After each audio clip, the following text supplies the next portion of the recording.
demanding service, right? And that's why it was filed, I personally think late, but 4 months ago after I started. They'd been talking about it for 2 years. So it was not in reaction to that judge that was arrested, but I also made clear that we are not backing down now that the judge is arrested. If anything, this lawsuit is even more important now. So right now in the United States, guys, Massachusetts is like ground zero for immigration issues, and we need to watch what we're doing. And very candidly, I hope we're successful, but the type of person I am as a former athlete, whatever the decision is, we move forward after that. The rules are the rules. We move forward with whatever it is the judge says that we're supposed to do, and then we think about another way that we're going to challenge what it is that's happening, because for me, as the daughter of a first-generation and a second-generation immigrant, and quite frankly, even if I was not, there are too many collateral consequences if you are going to be arrested for something, and it is exponentially, significant if, in addition to serving a year in jail, you also have to go back to a place that you might never have been in the last 20 years. So yeah, so we're suing ICE is the short version, and we will continue to sue ICE until things change. Well, thank you for your persistence. So DA Rawlings does have to go, so if you have one immediate question, she'll answer one. So if there's one question for DA Rawlings, I'll take it. All right, going once. Going twice. All right, I'm out. Thank you, Thank you, guys.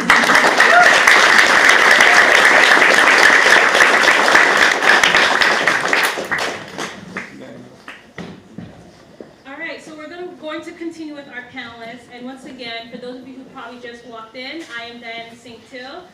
So we're going to kick it off with the panelists briefly introducing themselves, 30 seconds, starting with Janelle. 30 seconds.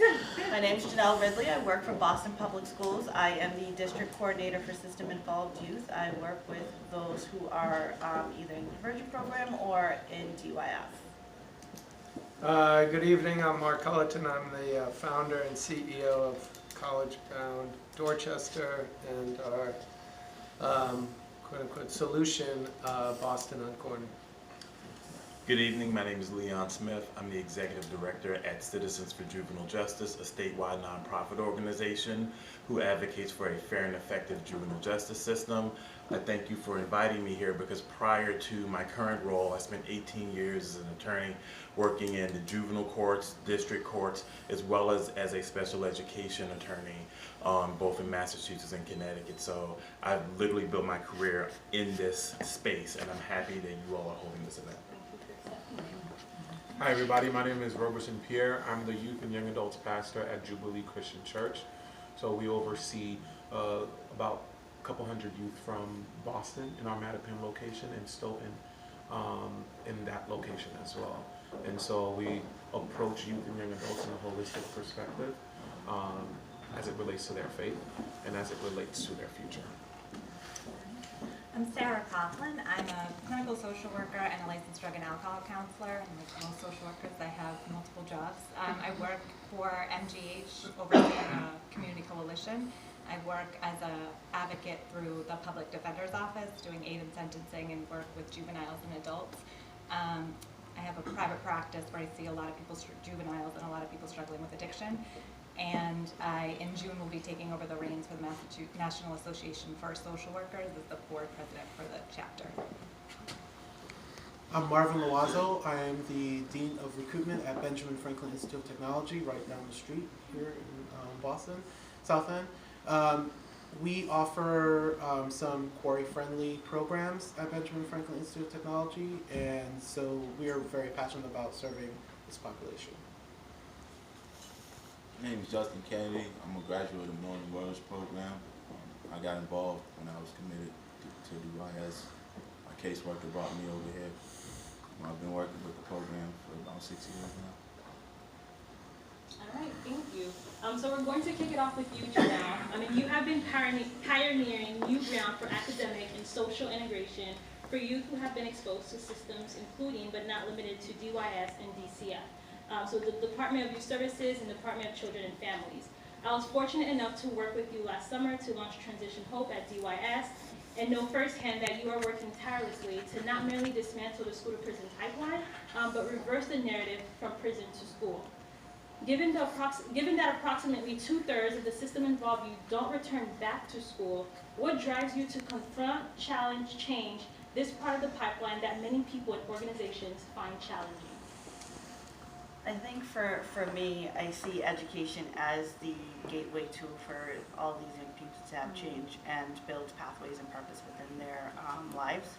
I think if people don't stand up, it's going to be hard to hear. Can you guys project a little bit for me? Yeah, they want the mic, unless you want the mic. Yeah. They said no initially, so that's why I said no. sorry about that.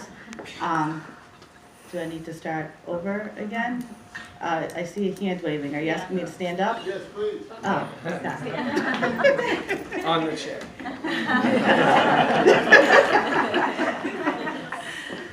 So I think for me, prior to my role at BPS, I was a DCF social worker for 7 years. In the last 4 years working at DCF, I was a high-risk adolescent worker out of the Chelsea office. So I've worked with Boston youth for probably 13, going on 14 years now.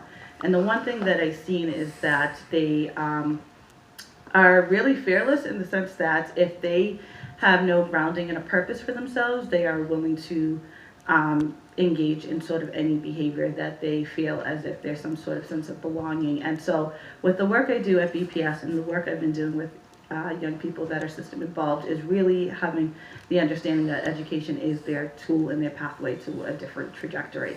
And so utilizing that, because one of the things that they find most common amongst most of our schools is that they don't have that sense of belonging inside their schools. There's not an adult that they connect to. There's not that communication piece that they are able to share confidentially of what's going on with their life. So how do we redefine what education looks like and meet these young people where they are and give them the hope and opportunities that we quote unquote give to some kids, but not all kids, because we've already labeled them, already stereotyped and profiled them.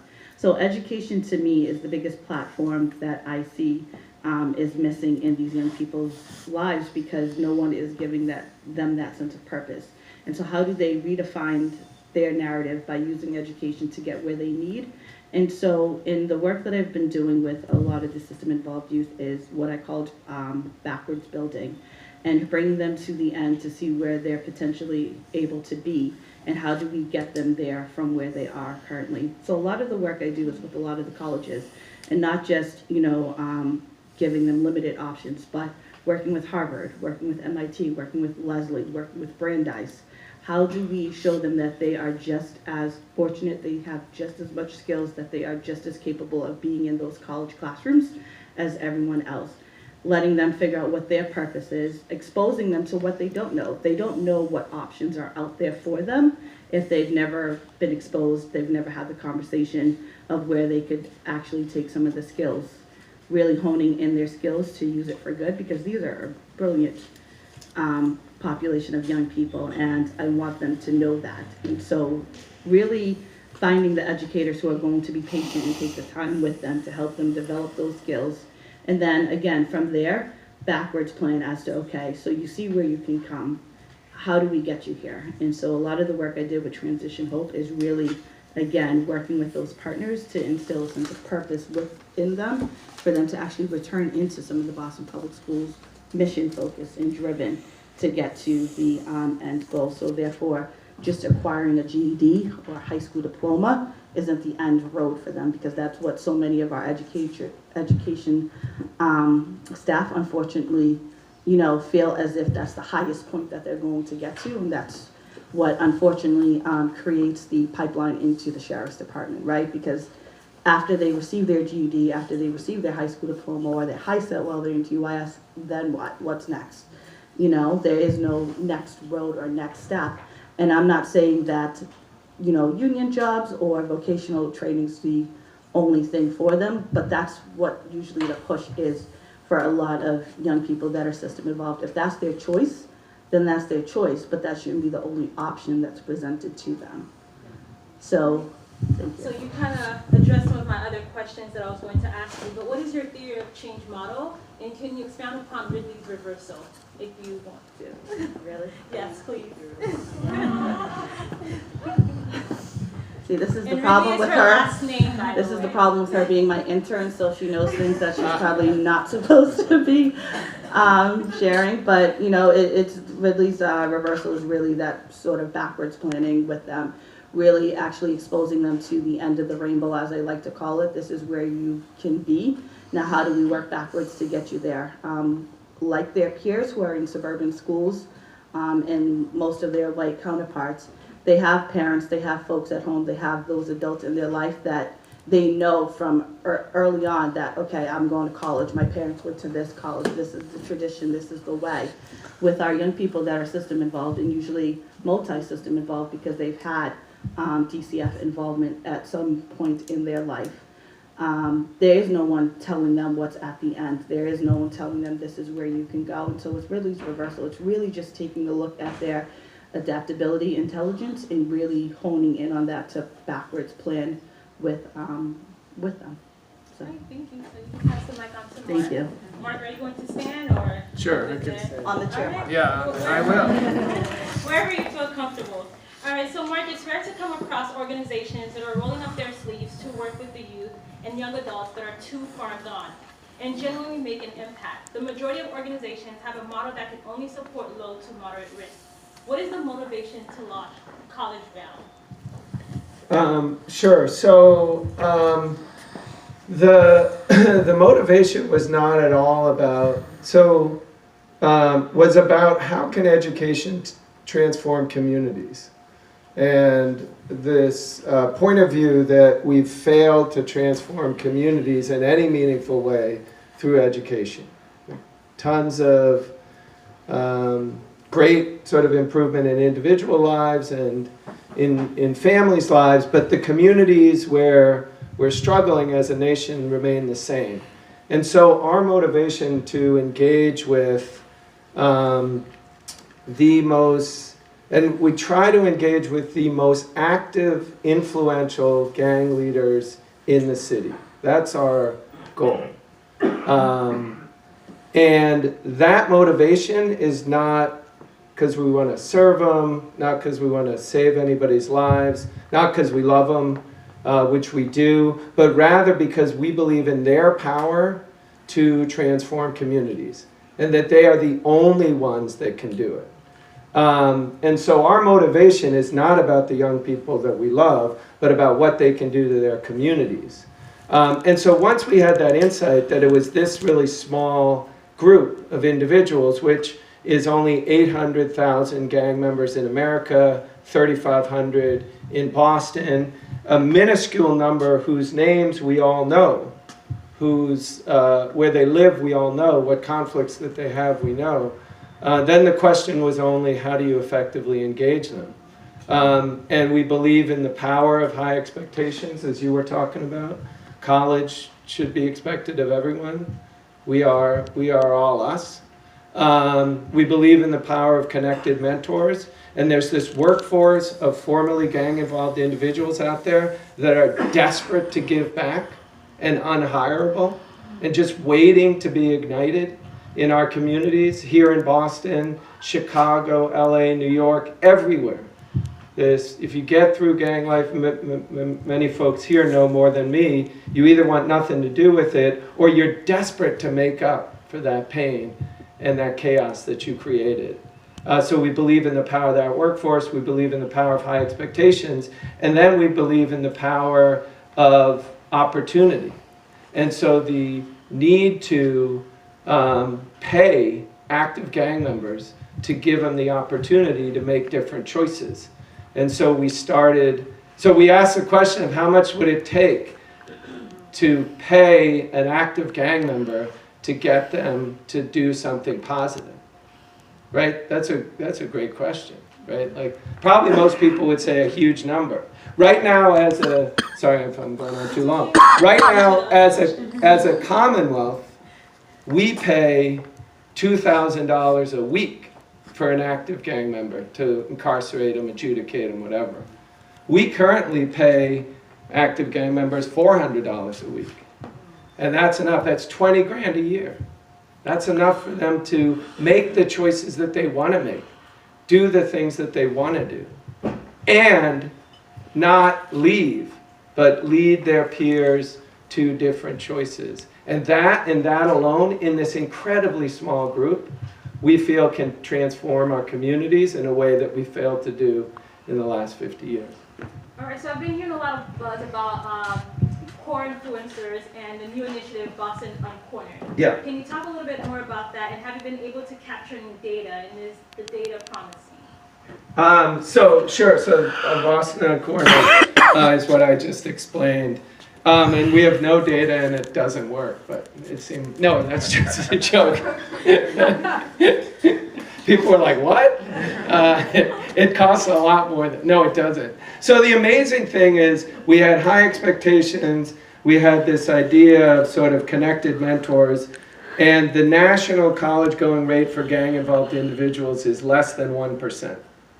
And just through the incredible work of the young people and the mentors, we're matriculating about 30% of our young people. We added a stipend, that's now 70%. Actively gang-involved individuals that are getting into Bunker Hill, RCC, BFIT. Is it because they're incredible? Yes. Is it because our CRAs, our college readiness advisors, are just so committed and motivated? Yes. But it's basically because we expect them and we give them the opportunity. And what they're then doing is bringing their crew along. So the most exciting thing, one of our core places where we do our work is Bowdoin Street. And there's a ton of small little crews there. Boston has, right now they count like 98 crews, gangs, sets, whatever you want to say. We are serving young people from 63 of those. 34 of those, we have multiple students in there. And 4 of them, right around Bowdoin, were active crews that now are no longer active in a negative way, but actually on their street, going to school, creating opportunity for all those other people. All those other people. And like people say that like poverty or where you live, you know, forces people into gangs, right? 98% of the people living in the exact same street make different choices because they're given different opportunities and options. And if you give the most active, ripping and running gang member an opportunity to make a positive choice, you got to get close. Like, I love that idea of proximate. You got to get close. You got to have courage to stay with them. You can't be forced away. They do that. And when they do that, I think our world changes. All right, so last question before we move on to Leon. I mean, you can't carry out this work on your own. So what has been your strategy to align partners to support this mission? Right, so I can't carry out this work at all, right? This is not something for, it's just about creating opportunity. And so it's really important to partner with as much as you can to partner with the police department. But of course, our students, deep distrust of the police department, like think they're out to get them. The police department has deep distrust for the young people that we try to serve. And the problem is, both of them are right. The evidence is on their side. And so you have to try to get people, that's why we use the term Boston Uncornered, because we have to uncorner our own minds about the narratives, about these are bad guys, cops are out to get us. And that only happens by proximity, by getting together, by engaging effectively. But it's trying to engage with the other resources that are available too. There's an incredible amount of resources and opportunities for young people in our city. The challenge is that core influencers, the most actively gang-involved young people, don't access those. If we can help them access housing, mental health supports, other types of educational opportunities, then they can take advantage of that. So. And we would love anybody and everybody to sort of join the Uncornered movement, to challenge ourselves to think about, well, how does that impact the most active gang member on the corner right now that's not making choices that are positive? How do we get to them? Because if we get to them, then everything changes. All right, so Leon, as the executive director of CFJJ and a former trial attorney, you have an extensive and impressive track. You have an extensive and impressive track record in advocating for youth and young adults to improve educational services and provide equitable legal representation. Thus, desperate impact and desperate treatment are by and large something you reckon with both personally and professionally. From federal to local, how do current policies, practices, programs disproportionately impact Black and brown youth? Well, good evening, everyone. So, the first thing in addressing that question is let's keep it real about what the school to prison pipeline actually is. It's not one pipeline, it's two simultaneous intersecting pipelines. The first of which, young people get arrested for behavior in schools that when I was a kid coming up in the 80s, we did not arrest kids for. When I was coming up, if a kid got into a scuffle on the playground and no one was hurt, you were scared because your grandmother got called and you were going to have to deal with it when you got home, but you didn't end up in the back of a police car. That's what I call the direct pipeline. But the scarier pipeline for me is the indirect pipeline, which is suspensions and expulsions and school discipline. What we know is when young people are suspended and expelled from school and they're disconnected from their school community, even young people who do not have a history of trouble before become 2 to 3 times more likely to get in trouble and get arrested while serving a suspension or an expulsion. So when we look at these policies, yes, part of it is dealing with SROs and police and making sure that the need to ensure that they are appropriately trained if they're going to be in our schools. We have to look at school administrators and teachers and school staff and ask, why are we suspending kids? Why are we suspending any kids for some of these minor low-level behavior? And why are we suspending Black and brown kids starting in kindergarten all the way through the end, all the way until some kids just give up and drop out for behaviors that we're not suspending white kids for? So when you look at the policy reality, and so as an attorney, I'm stepping in directly representing these kids, but on the policy level, we have to address school district codes of conduct. We have to say, when people say, well, what else do we do if we can't suspend? You have social emotional learning, you have restorative practices, you have all of these other mechanisms that can be used to deal with misbehavior. There's faithfulness to the special education system in some cases, because the reality is that there are young people in our communities who have dealt with such high levels of trauma. These are young people who are coming to school, they have a button of 2 or 3 people that they know who have passed away. They're carrying that. You know, they're not bad kids, they have anxiety, they have post-traumatic stress disorder, and they are entitled under federal law to have appropriate services. They should have a behavior plan, they should in some cases have an IEP. But it's so easy to simply label these kids as bad kids that in some cases the law isn't being followed. So to me, it's looking at an honest picture of both of those pipelines and saying, are we really putting, one, it's a money issue, because there's a huge conversation now around education funding. And yes, some of that is books and computers and making sure that our class sizes aren't ridiculous. But part of that has to be making sure that in communities where we know our gateway cities, where we know that there are young people coming in with trauma, do we have the supports in that school building to ensure that young people can get the social, emotional, and behavioral supports that they need to get to a place where they can learn and they can take in the information. And so those are some of the types of things that we have to make sure are included, our boards of education here, that are included in policies to give our kids really a fair chance. And I know you mentioned policy. SB 2371 passed not too long ago. What were some of the major changes as it pertains to the youth? So again, those 2 pipelines. We have one bill that passed, we have one bill that's currently before the legislature, and I'll address them both. So we looked at, and as a attorney, Josh Doan's in the back, I used to work for him. He heard me complain many a day, disturbing a lawful school assembly, which was basically if a kid had behavioral issues and you were sick of him, you were arresting him for disturbing a lawful school assembly. In Roxbury, Dorchester, and urban communities, you didn't see kids in the suburbs being arrested for that. They were getting assistance. You can no longer do that. So we looked at some of the offenses that young people were being arrested in school for, And we said, no, you can no longer arrest for that. That addresses half the pipeline. Currently, we have a bill, and it's Citizens for Juvenile Justice. We, in conjunction with our partners from CPCS, the Public Defender's Office, we have a bill called Educational Success for Court-Involved Youth. And we're addressing that other side of the pipeline, which deals with suspensions and expulsions. And we've looked at certain situations that as attorneys we see all the time. For example, marijuana. Now, people are talking a lot about making all this money off marijuana and we've legalized, but when you look at urban communities across the state of Commonwealth of Massachusetts, young people of color are getting suspended long-term and expelled for it all the time. Why? Because our schools are still looking at marijuana in the same way we look at heroin and cocaine and hard drugs. Our schools have not caught up. This new bill will say no. We look at marijuana like we look at cigarettes and like we look at alcohol.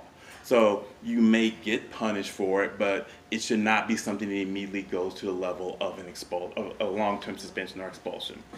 We are looking at, and this is the one that means the most to me, behavior off school grounds. So if you're a young person and you are charged with the felony, not arraigned in court, not convicted, simply charged, the mere act of being charged means that you can be suspended long-term out of school. That's what happened to me. Right. So you can be wrong place, wrong time, had nothing to do with it. The simple act of being charged is sufficient. We're saying no. You should raise that bar to the point of an arraignment, meaning prosecutor can review it and say there's not evidence for this case. You know, the clerk magistrate can say there's not probable cause. It can get to the day of arraignment and a public defender can be appointed and maybe it's not a felony, maybe it's not a charge at all. You shouldn't be, do we really value education? Because if we do, we wouldn't interrupt the education of young people until there was actually some level of standard before doing it. And then lastly, we need to ensure that parents are informed of their rights. If your kid is suspended, you have a right to appeal that. It's buried in our educational regs. We need to codify that and make it a part of our law so that parents understand the time frame and that they can fight back on some of these. So I feel like to really get back to your question, we did very good things to address one side of the pipeline, but we can't ignore that other one, and that's why the current bill, which I'm happy to provide more information on, we're trying to close that to keep our kids from being unnecessarily, you can say suspension or expulsion, I say push out, because you're pushing our kids out of school and we need to restrict that and limit that. All right, you answered my other question.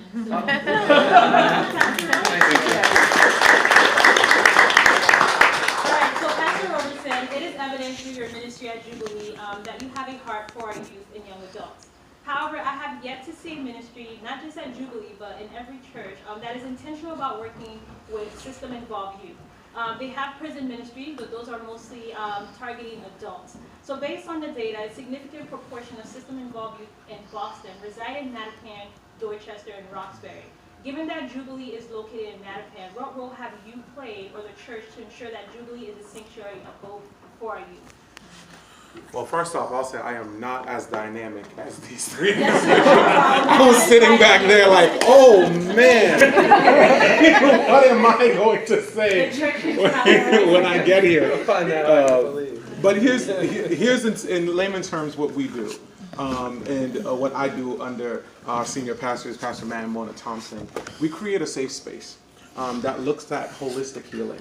Not just necessarily coming to church and pray and think that prayer is going to help, but we know the power of prayer, but we also know the importance of mental health. We also know the importance of support, holistic support. So we create a community where teenagers can come, whether it's on a Tuesday afternoon after school, they can come and they can come to the church. And it's not a prayer meeting. It's not a service, it's not a pastor preaching, but it's a space where they can get help, they can get homework help, they can get some advising. One of the biggest pillars of our church is accountability. Accountability as it relates to them having a young adult. A lot of the way that our youth ministry is set up is that our leaders are young college students, grad students, and young professionals. And so kids that are necessarily coming in through school or getting suspended, they see their future right in front of their eyes. They can see where they can go. They can see that they can go to college and they can finish. They can see that they can have a past that may be unfortunate and still turn that. So we create a very open environment of honesty and just transparency for them to actually see that this is actually possible. And as far as the work that we do, it's just really making sure that the environment is free and not judgmental of their past. And so when they come in, it's a space of hope. Our church's motto is that we're a church without walls. So there's no walls as far as whatever your mistake is, whatever unfortunate consequences you faced. There's no wall to push you out. Instead, it's just this openness and it's this family environment that whoever you are, wherever you're from, or whatever you may be dealing with, you may come in and you feel welcome. And it's not God being forced down your throat, but it's just love that you're receiving first. And then you are walked with a level of accountability with people that look like you, but also that encourage you and show you where you can be in the future. So thank you for the work that you are doing, but it seems like that's probably one out of maybe 20 or 30 Boston churches. So how can you then expand what you're doing and collaborate with other churches so that we're not operating in silos, that more youth are able to access these services, not just in Mattapan, but in Roxbury and Dorchester? Yeah, so one of the things that we're actively doing now is we're trying to partner with other organizations. Specifically, we have an initiative called Code Blue in the City. And what that does is we go around all the businesses on Blue Hill Ave, our churches on Blue Hill Ave, and we say, we would just like to come out and serve you. We want to give you free community service hours. And so what we do is we'll clean up the street, we'll clean up the businesses, we'll go out and we say to the Boys and Girls Club, we want to kind of come in and help you do whatever you're doing. And that provides the teenagers, that provides young adults an opportunity to serve the community, but also it's connected to faith. And so that initiative, we just decided this year to move it towards Stoughton as well. So we're going to be doing that in the Brockton school systems. We're going to be doing that in Brockton and serving the businesses right in that, serving homeless shelters there. And we're also moving it to Worcester. So we're going to be dealing with that, with the homeless issues there and the issues of crime there, and just making sure that we have an opportunity for youth and young adults all throughout Massachusetts now to really serve their community, but partner not just with the church, but with organizations that can really help them just really serve the community. So the last question before we move on. So it's great that you're addressing some of these social and being able to integrate into the church and making it more inclusive. But the reality is some of our youth are homeless. Yes. There's a lot of resources that they can't access. They're unemployed. And I know I overheard not too long ago, I think it's Dorchester, maybe 60% between the ages of 18 to 24 are unemployed. So what is the church able to do in that capacity to fill up those shoes? Yeah, so one of the things that we do at our church, I can speak on our church, but also the possibilities. So our finance department at our church, we provide training. So we provide classes on Saturdays where we provide job trainings, we provide professional development. And so even on our college Sundays, we have college Sundays once a month. And in the college Sundays, what we do is we invite all these different colleges and young adults and say we provide help for them. So resume critiques, we provide just looking at how to dress professionally. Free headshots is something that we've kind of done. So it's really just looking at helping that demographic in a more holistic way, and not just faith. Faith is offered to them every Sunday, every Wednesday night. They can come in and pray at all, but they need a holistic approach of how to actually be successful.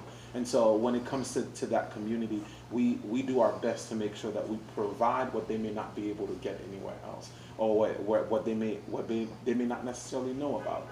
And so that's what our department will do, and we'll kind of continue to grow in that area as well. All right, thank you. All right, so now to you, Sarah. So Sarah was with me yesterday. Thank you. So Sarah was also with me yesterday at the State of Reentry Forum. So if you were there, I'll ask her slightly different questions. So Sarah, you have an extensive track record in building capacity within communities to address co-occurring substance use and mental illness. However, we cannot proceed without addressing socioeconomic and racial bias. Two drug epidemics, decades apart, with stark responses. The opiate epidemic has been deemed a national public health emergency and received an overwhelming wave of empathy. Conversely, the crack epidemic of the 1980s was met with more tough on crime rhetoric to justify the war on drugs. and perpetuated reckless and undignified stigma. As a white woman in this space, what has been your experience with the Black community who are still dealing with the compounding effects of the crack epidemic and in many cases are rightly unsympathetic to the current state of emergency for the opiate epidemic? Loaded question. Yeah. All right, and he clearly was lying about his captain abilities because that was just great. Okay, where to begin with this? First, as a white female, I think it is very easy. The world makes it really easy for me to not have exposure to the way that the world really works. I could have very easily lived my entire life without truly understanding systematic racism. I can conceptualize the world. It wasn't until 12 years ago that I started working with court-involved teenagers that I started to really have my mind blown around how is this possible? Like, how is this really? And I know it seems like totally ignorant and naive to the majority of people, but the world makes it very easy for us to not see. And when I was I started in the police station over in Charlestown. I was asked to treat youth clinically. And so I would be receiving referrals from police officers who said, hey, Sarah, as a clinician with your social work hat, go and treat this child for whatever, conduct disorder, this, that, or the other thing. And what I recognized really fast is that I was being asked to treat clinically an environmental issue. I was being asked to treat pathologizing this individual as if they had a problem. And there was no diagnostic criteria that they fit into. It was more environmental, and the disparities were just so a shock to the system. I remember going time and time and time with juveniles to courts with their families, standing in line at BJC, and there would be families in front of me. And no matter who was at the front desk, it didn't matter their race, ethnicity, they would look at me and say, ma'am, can I help you? 4 families in front of me. I'd say, as soon as you help these 4, absolutely. But it was just this, you don't belong here because of the way you dress, you look, we know you're not here for something criminal. And so it's that mentality that was,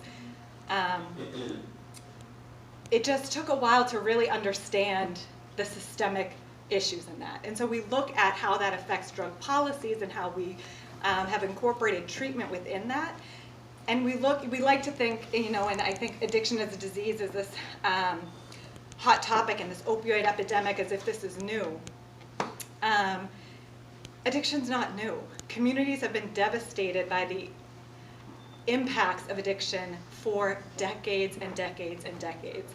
And like Diana said, we prosecute the crack epidemic in a completely different fashion, and not just, oh, our brain science is caught up and we know now that it was intentional, it's impressive, and it's systematic. And so the reform can't be around increasing bed capacity.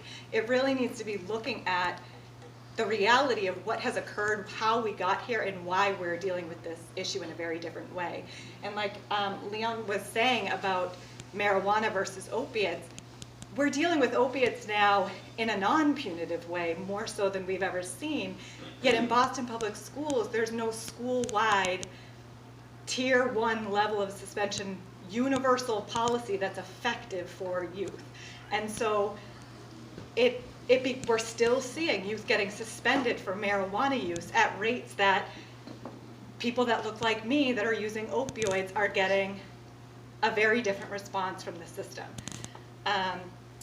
There were so many layers to your question. I can't remember all of it, but in terms of but I just will say in terms of I don't know if you want to speak on effective treatment for. That's my next question. Okay, so ask away. So substance use among our youth in Boston has become an epidemic, for lack of a better term, and for obvious reasons negatively impact their overall well-being. In fact, marijuana and alcohol are the primary substances used as an escape from reality. But given the shifting legal landscape of marijuana use, Massachusetts legalized medical marijuana in 2012 and recreational marijuana in 2016. So what are some holistic and innovative techniques your team is able to employ to deter youth from using marijuana? I think, again, it goes back to understanding what marijuana really is and understanding the substance, how it affects the brain. And where our fear is around marijuana and it being a dangerous substance for so many folks, and how we've sort of responded to that in the historical context of how we got here. For what we're doing, and so the Charlestown High is where I work in Charlestown, and so they had reached out to our coalition maybe 6 years ago, saying that there was a huge problem with student marijuana use. Kids were coming to school high, 7 o'clock in the morning, getting sent to the nurse's office, blood pressure's taken, and then you either get called for your parents home or you get sent back to class, and it just seemed to be this repetitive cycle. And so we started helping them with how they were going to handle that. So we partnered with the Gavin Foundation. We started running a year-long group over at Charlestown High for kids that otherwise would be suspended. And how I start this group and what we have done is for the first at least 5 to 6 weeks, we don't talk about the harmful effects of marijuana at all. It is, we don't ask them to change their use. We don't ask them to provide facts on what it does to the brain. All we want to do is understand, why are you using it? What do you get out of it? What do you like about it? How does it make you feel? What are those things? 'Cause developing that insight clinically for folks, they don't have it initially. Sometimes the questions we get initially, I don't know, I'm bored, I like it, I like the way it feels, but they can't really articulate, what time of day are you using? Why are you doing? What was going on right before you were using? And looking at, we do have a big whiteboard and we go through, like, here are the reasons why folks are using. Then for the next 5 to 6 weeks, still not asking them to decrease at all. What we're doing is looking at those reasons for use, and they're legitimate reasons. There's 11 people in my 2-bedroom home and I can't sleep at night. So I get high every night before I sleep. I can't take that away from a youth without giving them skills to replace that with. How are they gonna sleep? How are they gonna come to school if they can't sleep? This is something they've found that's worked for them. And so what we do is incorporate as much coping skills and tools that we can have to deal with whatever that issue is, and then we work on decreasing the marijuana use. Same with, we have kids that were suspended for years for violent fights in school. They started smoking, they say it calms me down. I'm not gonna take that away from a student if it's working for them in some capacity. And so we implement what else could be effective in that, and then start removing or teaching alternative skills, because there are some negative consequences to that, I'm broke, or I get unmotivated, or a lot of things start changing with that. So we look at that arena for that. The other thing we do as a community, and what we're working on with partnership with Boston Schools, and their expert trainings that are now being required through Governor Baker's bill, which actually is really only evidence-based for alcohol, but it's kind of lumped onto this opioid addiction. I mean, screening's a great thing in general. We need to be asking these questions, but it's important that we know what questions to ask, right? Like, the substances on the street right now are very different than when I was growing up. Never mind when their parents or grandparents were growing up. It's a very different. Marijuana's different. The THCs used to be between 2 and 3%. Now we're upwards of 14%.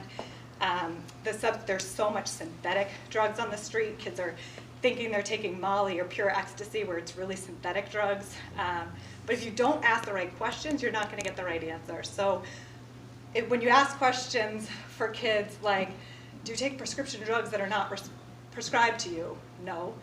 Have you ever taken Xanny bars? Oh yeah, I take Xanny bars every now and then. But you have to know the questions to ask. Do you drink? No, I don't drink. Do you use lean? Oh yeah, I use lean. But unless you know what you're asking, you're not going to get the answers in order to be able to treat it. And again, it goes back to, why are they using? So a substance like marijuana, there's no medical detox for it. You can't go into a detox for marijuana. And so it's really looking at, again, like, how are we dealing, I had something and I just lost my train of thought. How we really look at treatment that's effective for that. And we do a pre and a post test that we've been doing over the last 6 years, and it's working. Students are getting decreased, they're functioning more, they're coming to school more, and it's something that we really need to be having a conversation district-wide. We have an innovative city in terms of our first Office of Recovery in the country. We're having like a youth strategic prevention plan that's happening, and really engaging and exciting conversations are happening, and at the same time, the change isn't occurring at the same rates within Boston Public Schools. And so I think that dialogue needs to continue to happen. And I know you mentioned the strategic plan. I didn't know you too much about it, so I didn't include my questions, but now that you said it. So what are some of the major implications or things that we should look into as this plan continues to roll out? Because I was briefly looking at it earlier today, and I see that there are a lot of changes, and Mayor Walsh is clearly on board, and I know he has a past history, which is part of the motivation why he's pushing this forward. So what do you think is going to really change? Is it just political propaganda, or is it actual change? I think there is a desire for actual change, and I think we have to have real conversations around what's driving that change, and then looking at the result of that change, because I think it is getting driven by, and we talked about proximity, it's a lot easier to have sympathy for somebody that looks like you. That can be your niece, your nephew, your aunt, your uncle, your cousin. And so when we're not in proximity to one another, we look at things differently. Our panel last night with Representative Miranda talked about being only one of 2 women of color as a state rep for the entire Commonwealth of Massachusetts. And so when we're looking at policies that are changing those things, we need to really look at who our leaders are, and are they representative of the population that we're serving, because then we're going to see those policies happen. So on paper, yes, the policies look great. I think we have some work to do to actually get some implementation that's going to actually start to change some things. I hope so. So it doesn't become like SB 2371 that's been Look at her around. spitting out on So Marvin, I know I'm kind of need to rush a little bit. I commend you and the BFIT community for the work you are doing to ensure that education remains a great equalizer. Very few institutions are intentional or have built in the capacity to work with youth or young adults with criminal records. So what is the framework that BFIT is using to ensure that the environment is inclusive, and what support structures are in place for the faculty to ensure that they're able to engage and empower and educate the youth? Wow. So at Benjamin Franklin Institute of Technology, there's a lot, we have a president who's committed to serving this inner city youth. And when you have somebody at the highest level who is committed to serving this population, it makes it easier for the rest of the staff to understand and know what needs to be done. Even our board members are committed to serving this population. Since I started there in 2011, our focus was to recruit all over New England, but we shifted our focus in 2014 to focus on Dorchester, Mattapan, and Roxbury. And so all of our recruitment efforts have narrowed down to those specific areas and to serve that population. And so when we had a conversation with the community about it, there was no question. Nobody had concerns. We know that this is our mission, this is what we want to do, and this is the population that we want to serve. And so because of that commitment, that's why we're going into doing all these things. We want to be able to provide opportunity and access for students who don't normally have it. If you look at the data with colleges today, it's easy to get into college. Yes, colleges are selective, but when you're a person of color, it is easier for you to get into those colleges. But the part is graduate, okay? And so our focus is to not worry about them getting in, is to help them get out with a degree and a job. And so if you look at the statistics, only 30% of Black and Latino students graduate from college in the United States. That's bad, okay? And if you expand that to the STEM fields, a third of Black and Latino students go into STEM fields, and only 16% of those students who are in STEM fields are graduating, okay? And so when you look at that statistic, that's scary, okay? So we, a college that is in the STEM field, we acknowledge that that's a problem, and so we look at different ways to solve the problem. It's not because they can't pass those classes, it's because of their life challenges and their life experiences that they're dealing with. And so we're trying to eliminate those barriers. So we added success coaches that allows us to sit down with every single student and go through what some of the barriers that they're facing that's preventing them from going to classes. Because that's what it is. It's about going, if you miss class, that's going to hurt your grade. So for us, we want to make sure that we're understanding why you're missing classes and what's going on, and we eliminate those barriers. We opened the Office of Student Wellness and Support, and what that office is, it's staffed by a social worker whose main job is to help the students go through all the life challenges, homelessness issues, food insecurity issues, and anything that's preventing them, that's holding them back from coming to class. So transportation, getting to college, getting to campus, those are some of the things, the barriers that students are facing. We have students who just can't afford a T-Pass to get to the campus. And so we created the Office of Wellness and Support to provide emergency funds to get them a bus pass for the month, and then help them figure out what kind of part-time job that we can provide for you so that you can afford the T-Pass to get to school. All right, so I know you mentioned employment. And we know that anyone with a query, it's hard to get a job, even with banning the box. That just gets you the interview, but it doesn't secure the job. So what is BFIT doing to ensure that those who graduate are actually employable, or actually get a job? So are there any partnerships where we make sure that every student with a query background gets a job, or what is BFIT doing intentionally around that? Because it's one thing to have them graduate now, but now you can't get a job. Right. So one of the biggest pieces that we have at Benjamin Franklin is our industry partnerships. So every major is required to have a group of industry that really helps us design our curriculum and shape what is expected what the skill is needed to get the job. Part of that relationship is asking those questions. Will you hire a person with a query? Okay. Now there are some institutions that will say no. So MGH, Partners Healthcare, they will not take, they will not have anybody with a query. But there are some other organizations like Prime Automotive Group. They will take a student with a query. So all Warby Parker, they have taken that's in the opticianry field. They have hired people with query backgrounds. So we are intentional about saying to the student, what program that you want to do, is that a query-friendly job? So we already know, all the admissions staff members know what jobs are query-friendly for students to enroll in, so that they can get a job at. We know that they'll have a job ready for them. All right, thank you.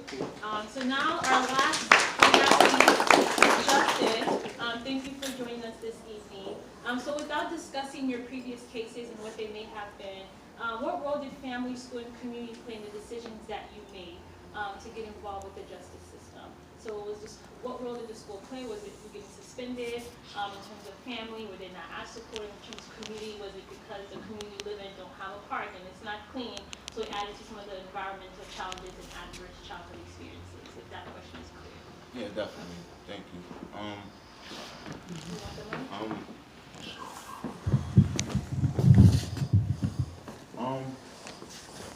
I would say all of those pretty much played an important role in me getting involved with the juvenile justice system.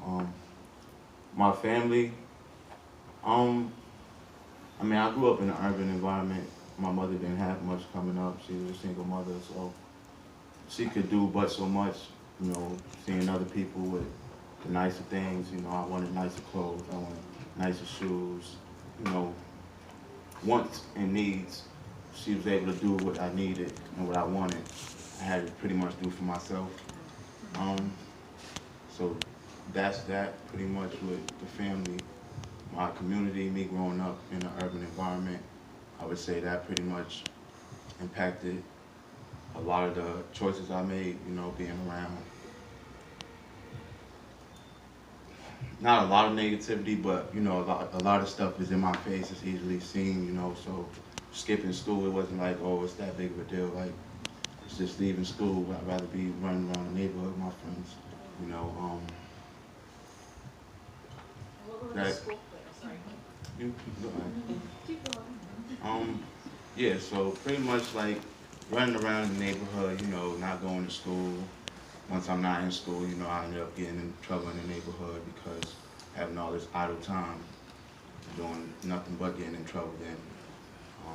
And that pretty much led me to being locked up and being committed to DYS, catching cases, not going to school, skipping school, and that environment. That's fair. So I know your life is on a different path now. So who or what, has continued to motivate you to break the cycle of incarceration and alter the trajectory of your life? So who can you say is influencing you and what? And I know more than words probably plays a big role, but I don't want to add to your story. Yeah, More Than Words definitely played a big role. I'd say having a lot of positive people come to like being involved with the DYS system, once I was committed, I had to get a caseworker, and once I had a caseworker, he brought me to programs like More Than Words here and others like College Bound also, So being committed and having caseworkers and mentors, that definitely helped me. My family definitely helped me, because I have 3 younger brothers, so me not being around, I seen how that influenced them to, stay away, probably do other things where I could have been there and showed them, like, this is the right thing to do, this is the wrong thing to do, stuff that I needed, because once I got out and had, like, a caseworker and a mentor, that was someone that was able to show me, like, hey, this is how you do it, before I was doing the wrong thing, and even if I did have someone to show me and tell me that, I probably may not have listened, but it was there, just like all the bad things was there, the good was also there, so I think that's definitely what helped me this time around. So I know you're currently attending BFIT. So how is that transition for you in terms of like finding a school environment? I know you mentioned all the support, but what has that experience been like for you? Has it been an inclusive environment? Do you feel like you're part of the school culture? Or do you often feel like I don't belong here? It's a real good environment. I really do like it. Like I said before, I was in and out of school. I really didn't do too much schooling. Like I was skipping a lot. I got my GED. I got my GED once I did come home being committed to DYS. So the whole college thing, the experience is definitely way different than I thought it would be. And I'm very comfortable at BFIT. I don't feel like it's like college. I feel like it's just me going to get my my certificate. All right, so the last question for you before I open it up to the audience. What advice would you give to family members, educators, and community members when it comes to working with at-risk youth? I would say just tell them about yourself, give them advice, like from your own downfalls or your own wrong decisions. Like it's easier when you hear someone say they made bad decisions and bad choices, you feel more comfortable with them knowing that, everyone messes up, so I would definitely say that helps a lot. All right, Just speaking. Thank you. All right, so give it up for our panelists.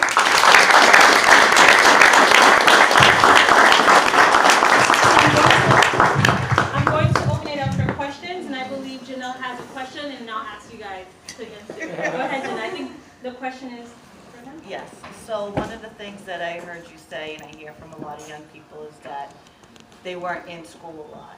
But also the other thing I hear from them is nobody came looking for them either. And so, can you guys hear me? Yes. Okay. Oh, now you can. One of the questions I had for our young man over here is that he said he wasn't in school a lot, and I hear that from a lot of young people involved in the system. But my question to him is, did anyone come looking for him? When they're not in school, who goes looking for them, and who's trying to bring them back? And so if there were people to come looking for you, do you think that would have made a difference and helped change the trajectory of, not to say that you're in a great trajectory now, but I'm saying in terms of your committed time to DYS, I don't know how long you were there, but I also know you don't get supports and services unless you're committed to DYS. There's 2 populations within DYS, the detained population, the committed population. And unfortunately, it's not until you get found guilty that you get a caseworker and those supports. So if that didn't happen, if people who were in the school that you were attending came looking for you, would that have made a difference? I would say so, like, and somewhat, yes, because then I would feel more obligated to do the right thing, I would say. So yeah, definitely. Thank you. All right, so ask your question. If it doesn't end in a question mark, it is not a question. So please reserve it for the end. I'm trying to at least get 3 or 4 people to ask questions so I can respect your time and More Than Words to allow me to use this space. So please, if it's not a question, just wait until the end and you can network and engage in conversation one-on-one. Is that fair? All right, and please state your first name and ask your question.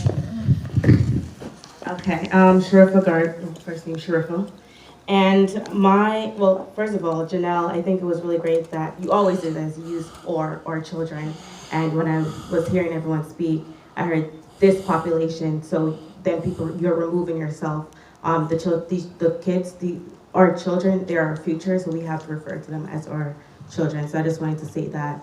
But my question is, when making decisions with regard to policy, programming, treatment, and other initiatives, how are you looking at racial and ethnic disparities and making sure it's the center of that? And how are you engaging youth and family voice in those decisions? Is it to anyone or? Anyone that's making policies, treatments, programming, initiatives. Racial and ethnic disparities is absolutely central because we know what we know. We know the kids of color are disproportionately represented at every decision point in the system. And by the system, I'm talking from suspension, expulsion, through the court system, through incarceration. So in educational conversations, DESE, or Department of Education, has a lot of good publicly available data that I encourage people in communities to look and use to hold accountable. But we've got a ways to go as far as our court system in making data available. We don't have racial and ethnic disparities data readily available. And as Citizens for Juvenile Justice, we are promoting a bill to require and mandate data at every decision point in the court system, broken out by gender, race, ethnicity, as well as charge type. Because again, look, I started practicing in 2001, and I've worked in Rhode Island, Massachusetts, and Connecticut, and I've never gone to a detention facility where almost every face didn't look like mine. I know there's racial and ethnic disparities, but we need, for the purpose of making policies, to be able to have that data and that number to back up that anecdotal. We're behind on that. We like to talk about how we're first in everything, but at a point you gotta have the data to prove it. So if you support that type of transparency, please come up to me afterwards, because I'd love to have you support our campaign to have that legislation passed. You wanted to address that too? Oh, well, I'm not making policy, but I think that fundamentally our model is that actually it's probably the sort of groups with the least power that we expect to change the world, to try to get out of the way and have the most active urban gang involved individuals make decisions about where money goes, make decisions about who are the influencers, make hiring decisions about who can do that work. So our fundamental idea is that the whole way we've been trying to fix the community from externally, rather than using the power of that really small, highly destructive current population that therefore has the incredible power to make positive change. And when I don't say our children, it's because it's not me that can unlock the potential of it's the most active, influential gang members in our city. So that's not me, that's not my family. My kid, who's grown up in Dorchester, if he changes, it doesn't matter. Dorchester will stay the same. If we get the right guy from MIC, Franklin Field, 3 guys from that community, they and they alone have the power to do something that is transformative. I know, Sarah, you wanted to briefly touch on that? Well, I just wanted to say, too, it goes even further than just the policies, but how are those policies enforced or implemented? Because the policies and the laws are equal for me when I was in school as other districts, but it was a very different system. When we got caught from the police drinking, white behaviors, drinking outside in the woods, or getting chased by police, or getting caught, drunk at a school dance. Those are the things that happened to me, but it didn't get in the way of my ability to go to college, to go to grad school, to do all of these things. It's a very different way that it's enforced, and so I think it just goes a little bit more than policy. All right, so we'll take one more audience question. Okay, the last 2. This is for you, Janelle. My name is Jonathan Daniels, and I'm a returning citizen. And I just wanted to know when we're in school, black males, the curriculum is not interesting to us. So we have to get to a point where we catch us youths at that point where it disinterests us. So is there anything that the Boston Public Schools are doing to try to, like you asked the gentleman, if somebody came and got him, would he be more interested? Some will, some won't. You know, I've been chased by truancy officers all the time. It was a cat and mouse game for me, you know? So there's different outlooks on it. So is there anything in place to catch the youth at the beginning of them making that choice in school, like junior high school or something like that? Are you guys planning to do something like that? So I'm just going to point out our Deputy Chief of Education in the back really quick for the city of Boston to hear that question that was posed. Did she hear it? So culturally relevant pedagogy, and so what I can say as she makes her way up here is that we are, from what I can see from the work that I've been doing for the last 2 years, what I have noticed is the ages are getting younger in terms of getting caught up, right? Last summer there was a lot of middle school aged boys in the facilities.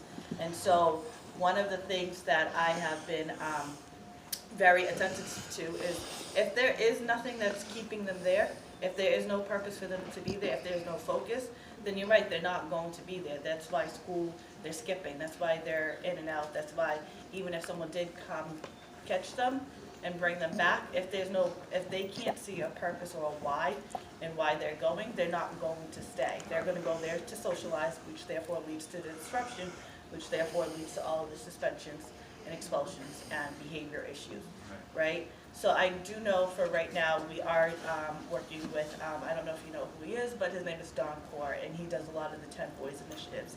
And it's a lot of work around identity. It's a lot of work around culture. We do have the opportunity, Achievement Gap Office, who's doing a lot of culturally responsive academics and how to engage that and embed it into a lot of curriculum. Because being totally honest, what we're teaching is not relevant to a lot of black and brown folks, right? A lot of the teaching is inaccurate. A lot of our books are outdated. We're learning things that are false. We are learning things that are not accurate. And if kids cannot see themselves and know that they were part of the history making, that their people were part of the history making, then it's irrelevant. One of the things that I did a lot of in the facilities with the young men was around identity, reading The New Jim Crow by Michelle Alexandra, Dr. Now I can't think of her name, but why are all the black kids sitting together? Yes. Sorry. And so, you know, having them have a sense of understanding as to their significance and why there's purpose in their strength and why they're targeted, quite frankly, is a reason for them to understand the significance of education and that they're perpetuating what their ancestors fought so hard for, because education was forbidden for them for a reason. Because if you're educated and you know better, you're not going to continue this cycle, right? But our society needs that cycle to continue in order to pay certain people's bills and feed their children, right? So I think so a lot of the work I do with the facilities is making sure, again, those college partners who are coming into the facilities are teaching the right things, right? And teaching in the correct manner and meeting them where they are. Because if you look at a lot of our young people, they're not fit to read the new the new Jim Crow, because that's a college level text, and based on paper, these kids have what? A second grade reading level. But if you're able to break it down and meet everybody where they are and process things with, these kids came up with the most brilliant questions. And I know Sharifa here didn't state who she was, but she is the JDAI local coordinator and had a focus group and held conversations with these young people after they read certain passages of the book, to know that what unfortunately we have written on paper to deem them as comprehensive and educational in their IEPs. Some of them need an IEP, but most of them really don't need an IEP. To keep them engaged, and they want more education around what their identity looks like. Because if not, everybody keeps telling them who they are. They need to determine for themselves who they say they are. Yeah. So we're working on it. So we're going to wrap it up. I know there was one more question. Leanne, is it okay if I take the last question? Yeah, All right. Go ahead. Do you need the mic? Okay. I'm not. My question is, what can people in our communities who aren't clinically or legally involved do to help break this pipeline? Is that a question for anyone? Anyone.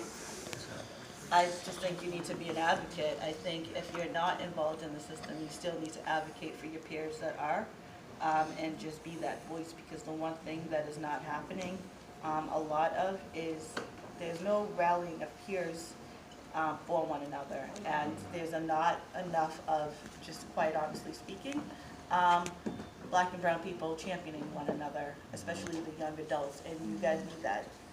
Because so often society sees you guys as fighting one another instead of supporting one another. And I think just being a strong advocate within your schools, asking for changes, not even asking, demanding, right? Because you are paying their salary, right? You are there, they're there to serve you. And so owning that. And I don't think enough youth know their power. And quite frankly, we work for you. Like, my salary is based upon your body basically being there. And so owning and empowering yourself and having that privilege. So I would agree, and I would add to that, one, knowledge is power, so be informed when there are things going on, city council level, legislative level, be informed.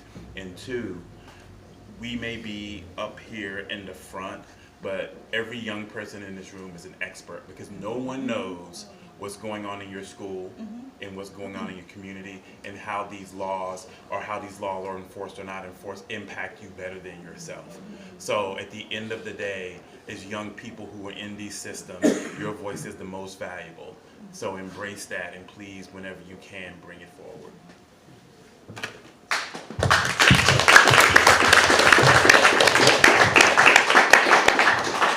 I'm going to ask just one more comment. I felt like Janelle really answered your question well, so I didn't need to go on about that. But to your question, which is, I think, the key question, I'd like to add, Yes. get ready to sit in these seats really soon. That's right. It's going to be sooner than you think. Get your mentors now. It is our job to serve you, not just in our official roles, but as your mentors. How old are you? 18? So when you are 25, you're going to be ready to sit in one of these seats in an official capacity, and you're ready to lead now. So where are you going to school after this? Leslie University? All right. And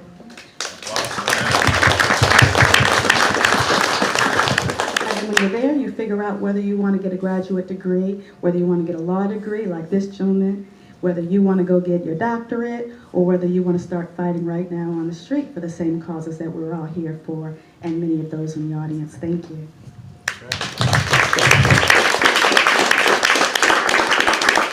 All right, so this is the end, but I don't want to leave without asking this last question to the panelists. It is lightning round, so you have less than a minute to answer it. So I'm an avid believer in the transformative power of reading. The late James Baldwin said it best: you think your pain and your heartbreak are unprecedented in the history of the world, but then you read. So reading doesn't invalidate your own personal experiences. It reminds us to extend empathy and dignity to others, acknowledging the complexities of any given situation. So with that being said, what book would you recommend and why? And I know, Janelle, you mentioned 2 or 3, so you can pick from one of those, or you can choose an entirely different one, but one book and why, as it relates to be proximate to people, problems, and places. So I say this openly and honestly. Before anything, I am a Christian, a mother second, and everything else that I do stems from those 2 roles that I serve. And the book that I would recommend is the current T.D. Jakes book, Crushing, because in this role, in this work, you will be crushed, you will be pressed in every single area. There are people who do not want Black and brown people to succeed. They will make it a point to block, barricade, and make you question your very being.